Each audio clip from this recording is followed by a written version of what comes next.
Have you ever had one of those days, or let's be honest, one of those weeks where you feel like you're just running on a treadmill? You're exhausted, you're putting in the hours, but you're not actually getting anywhere? It's a super common feeling. And today, we're going to get into the psychology of why that happens, and more importantly, what we can actually do about it. I mean, just picture this for a second. You've been up all night, you're surrounded by textbooks, you got empty coffee cups everywhere, you feel the exhaustion deep in your bones. But then, when that test paper is sitting right in front of you, it's like your brain is just static, total blank. How is that possible? And that experience, right there, gets to the very heart of what we're talking about today. There is a massive, and I mean massive, difference between the feeling of being busy and the reality of being productive. So let's break down what that difference really is. Okay, let's start with that classic scenario what we're calling the all-nighters dilemma. Here's the weird paradox about cramming. Throwing maximum effort at something often gives us the minimum results. We just assume that more hours automatically equals more learning. But, our brains just don't work like that. It's this huge, frustrating gap between all that frantic effort and the disappointing results that we really need to get our heads around. So why do we keep falling into this trap? Well, here's the thing. It's not a personal failure. It's not because you're lazy. Turns out our brains are kind of wired with some predictable glitches. So let's look at the diagnosis. Okay, this right here is a huge mindset shift. We always think procrastination is about bad time management, but the research is pretty clear. It's actually an emotional problem. See, when we're faced with a task that makes us feel anxious or bored or just insecure, our brain's immediate reaction is make this feeling stop. So when we procrastinate, we're not avoiding the task, we're avoiding the feeling of the task. We're choosing a quick little mood boost, like scrolling on our phone, over the long-term goal. And this is not a new problem. We're talking about the Roman Emperor Marcus Aurelius writing about this exact struggle nearly 2,000 years ago.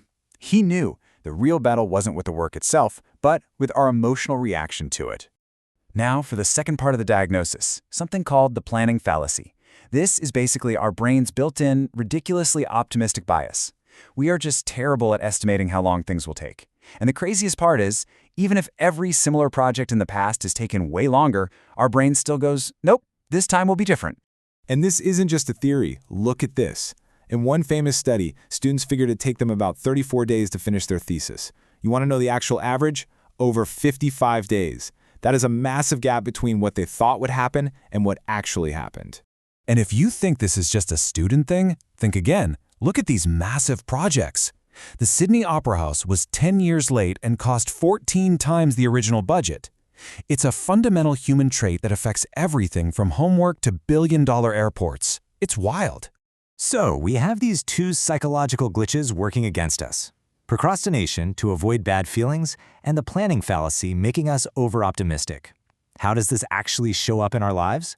Well, it leads us right into some very common, very sneaky time-wasting traps. Let's look at 5 of the biggest ones. And here they are, the 5 usual suspects. Rereading, just kind of thinking about stuff, cramming to the last second, borrowing someone else's study guide, and of course, the classic all-nighter. Now, the really tricky thing here is that all of these feel like you're being productive, but as we're about to see, they're anything but. First up, rereading.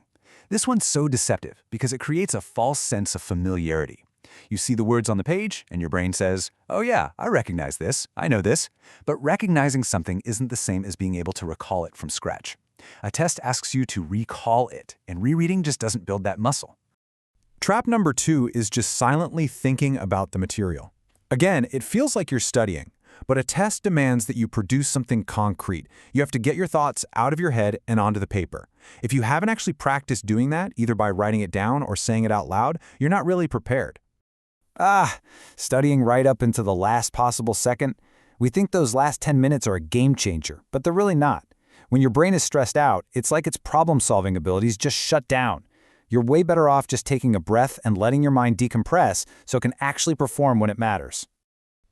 This one is so tempting. Using someone else's study guide seems like the ultimate life hack. But here's the secret. The real, deep learning doesn't come from reading the guide. It comes from the struggle of making it, from sifting through information, deciding what's important, and organizing it all. You just can't outsource that process. And that brings us full circle, back to the all-nighter. Here's the deal. Sleep is not optional. It is a critical part of the learning process.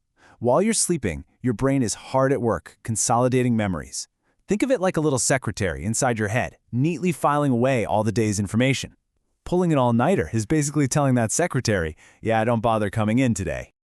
Okay, so if all those common habits are just busy work, what's the real alternative? Well, it all comes down to a fundamental mindset shift, from focusing on being busy to focusing on being truly productive.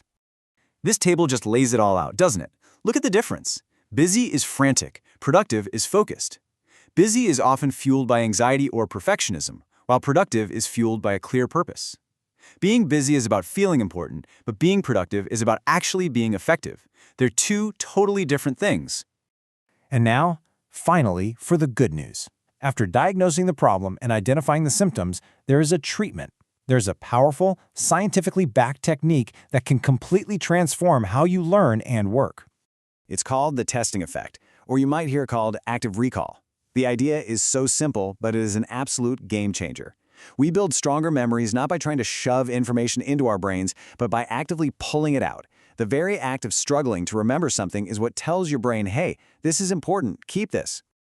So this means swapping all those passive, busy work habits for active ones.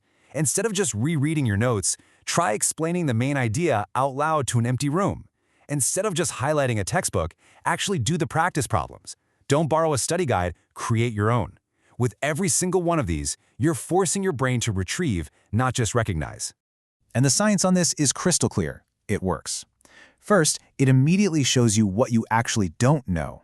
Second, every time you retrieve a memory, you're strengthening that neural pathway, making it easier to find next time.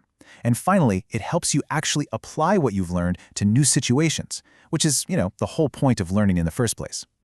So the next time you sit down to work or to study, that next task is waiting for you. And the question is, how are you going to approach it? Are you just going to be busy, or are you actually going to be productive? The choice is all yours.